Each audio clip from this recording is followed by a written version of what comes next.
Κυρίες και κύριοι, καλησπέρα σας και καλώς ορίσατε στα Eco News by Day.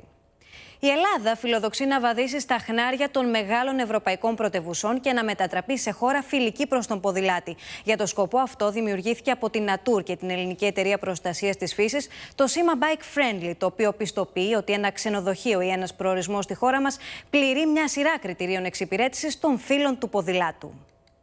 Η Ελλάδα αποκτά το δικό της σήμα για τη χρήση ποδηλάτου και έτσι ένας προορισμός ή ένα κατάλημα διαθέτει μια ποδηλατική ταυτότητα, κάτι που διευκολύνει τον τουρίστα να χρησιμοποιήσει το ποδήλατο στη διάρκεια των διακοπών του. Τι είναι λοιπόν το σήμα Bike Friendly και ποιες προδιαγραφές πρέπει να πληρούνται για να το κατακτήσει ένας ενδιαφερόμενος φορέας? Όπως λέει και το όνομά του, ένα σήμα πιστοποίησης ξενοδοχείων και προορισμών ότι είναι φιλική προς τον ποδηλάτη. Βρίσκεται υπό την αιγίδα του Υπουργείου Τουρισμού, του Υπουργείου Περιβάλλοντος και του Υπουργείου Μεταφορών. Σαφώς κάποια λοιπόν ξενοδοχεία για να το πάρουν πρέπει να πληρούν κριτήρια. Όπως διαδρομές, πρέπει να έχουν χαράξει από πριν διαδρομές που θα αρέσουν στους τουρίστες, να το εμφανίζουν στο site τους όταν λοιπόν ο τουρίστας πάει να κάνει κράτηση, να το βλέπει.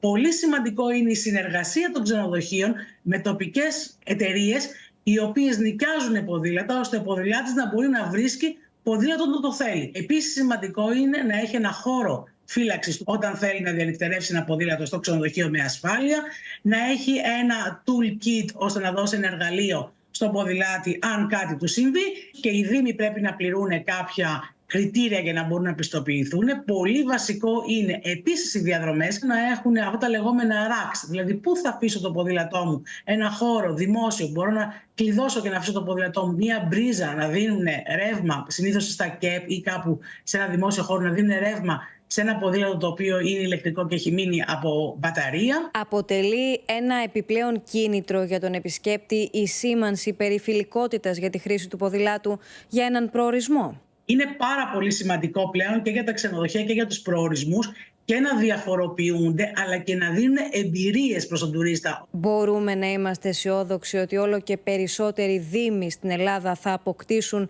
ευρωπαϊκές προδιαγραφές και θα μετατραπούν σε προορισμούς φιλικούς προς τον ποδηλάτη? Αυτή είναι και η προσπάθειά μας. Όλοι οι δήμοι που έχουν πιστοποιηθεί ξαναπιστοποιούνται. Μπαίνουν και καινούργιες περιοχές από το βορρά, το Δήμο Αλεξανδρούπολης, το Δήμο Αριστοτέλη, το Δήμο της Έδεσας, έχουμε τη Σκιάθο, έχουμε τη Χίο, έχουμε την Αλέρο, έχουμε την Κο που είναι η μέκα του ποδήλατου και το Ρέθυμνο, το οποίο και εκείνο είναι πάρα πολύ φιλικό προς τον ποδηλάτη. Πιστοποιείται και η πιερία ως bike friendly. Κυρίες και κύριοι, σας περιμένουμε στο επόμενο επεισόδιο. Καλό σας βράδυ!